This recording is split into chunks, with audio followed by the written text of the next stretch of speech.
Поход закончился, Израиль нет. Все тот же апрель, только заместо гор теперь город. Урбанический поход, так сказать. Сегодня мы приехали в Тель-Авив.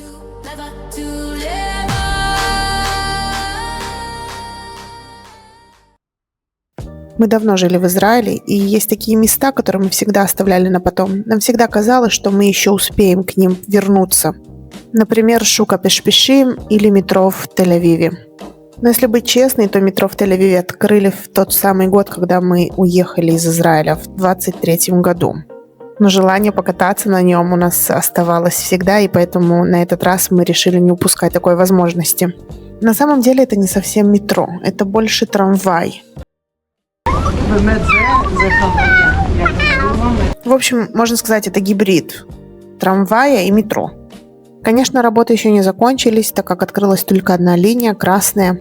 Протяженность этой линии 24 километра, на ней 34 станции, она соединяет 5 разных городов. Тебе понравилось на метро? Еще не знаю, мама. Ну, мы сейчас выходим уже, что тебя впечатлило?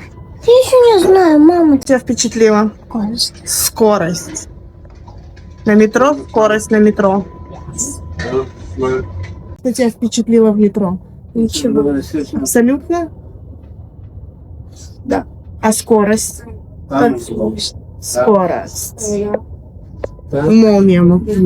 Скорость. Что это под землей, что это... Вообще я даже не ожидала, что есть такой вот в Тель-Авиве. Мы впечатлены от метро. Сегодня мы приехали в Тель-Авив. У нас сегодня культурный, развивательный день. Урбанизация. Мы приехали в большой город. Я согласна. Мы все в шоке. Мы отвыкли от таких больших городов. По некоторым данным говорится, что идея о трамвае или метро в Тель-Авиве вообще была озвучена первый раз в 1892 году. Так что, можно сказать, это всего лишь заняло чуть больше 100 лет. На метро или трамвае мы просто хотели покататься, но решили совместить приятное с полезным и добраться до Шука Пеш-Пешим, так как на машине туда добираться это невыносимо. Как только мы добрались до нужной станции, чуть-чуть прошлись пешком, где начинается Шука Пеш-Пешим. У нас такое было ощущение, как будто бы мы попали в другую эпоху. Шука Пеш-Пешим, по сути, это большой базар. Некоторые называют это барахолкой, но на самом деле для меня это огромный музей. Такое ощущение, что у каждой вещи, которая там продается, есть своя история.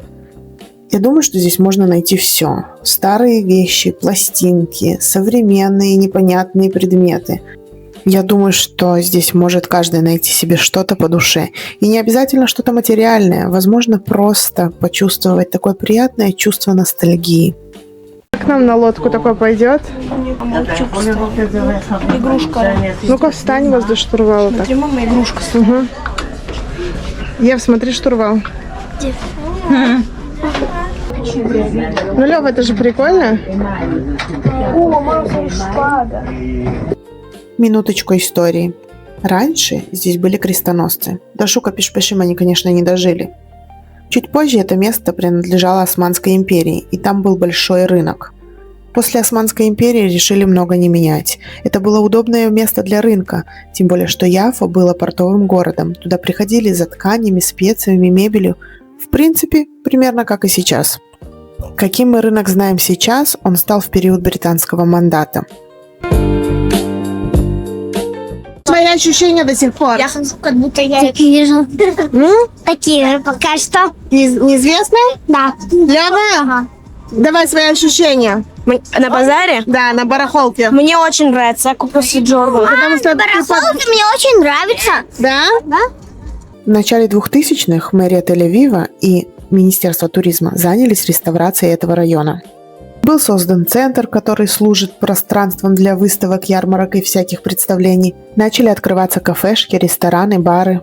Была спроектирована площадь торговцев с навесом для удобства, чтобы был тенек. Реконструировали окружающие улицы и благоустроили район.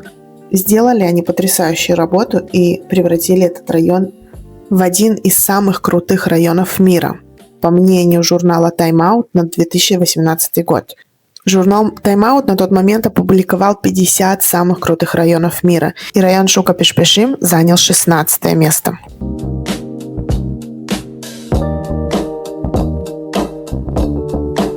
Как пользуешься этим телефоном? Я знаю. Давай. Смотри.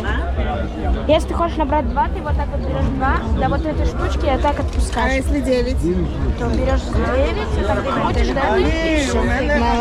Молодец. Ява, как набирать цифры на этом телефоне? Молодцы. Некоторые продавцы тут знают историю каждой вещицы, которую они продают. Они могут про нее рассказать, кому она принадлежала, какой семье, откуда она прибыла. Возможно, какая-то определенная коллекция, кто ее собирал. В общем, можно услышать очень много разных историй.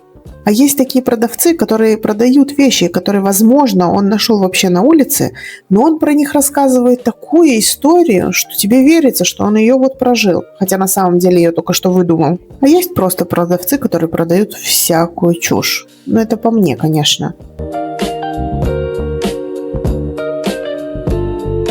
Лично я фанат старых книг, и чем книга старее, тем для меня она привлекательней. Тут, конечно, рай для меня, но, к сожалению, много времени копаться и найти себе что-то по душе у меня не было, поэтому оставим это на следующий раз. Неотъемлемая часть израильской культуры – это все же еда. Бары, кафешки, ресторанчики, забегаловки. Поэтому не посидеть в каком-то кафе и передохнуть мы не могли. Тем более, что атмосфера в пятницу днем тебя очень зазывает. Музыка, шум, веселые люди. Мы сели пообедать, а дети окунулись в свой привычный мир гаджетов.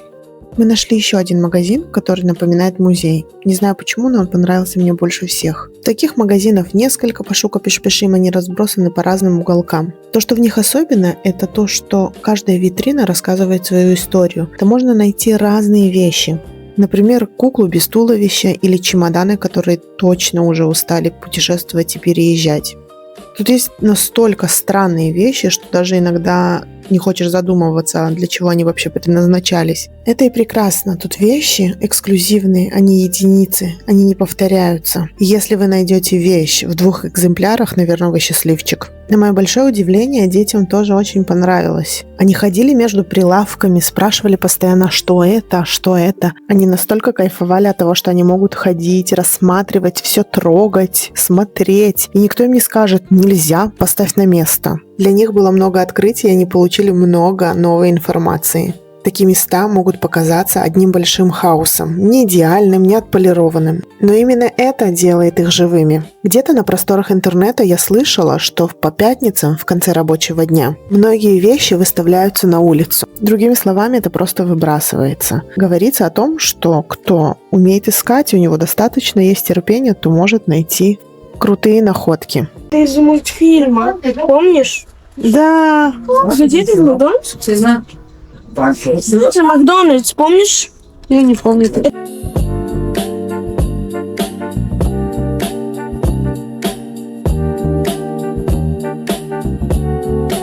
Я купил новую клавиатуру. Тут можно рассматривать все часами, гулять, не торопясь. Но такая привилегия есть не у всех, особенно если ты приходишь с детьми. Даже если им очень сильно понравилось, они все равно будут нудеть и тебя ускорять, чтобы ты пошел быстрее. Куда? Правильно, Макдональдс.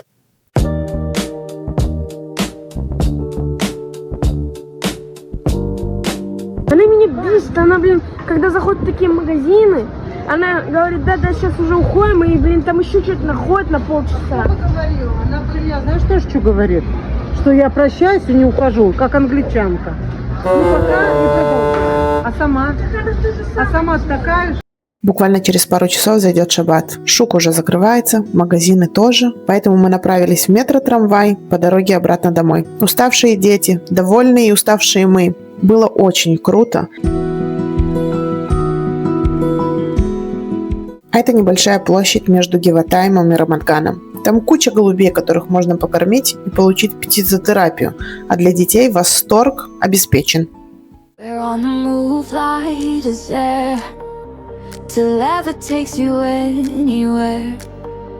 Adventures waiting everywhere.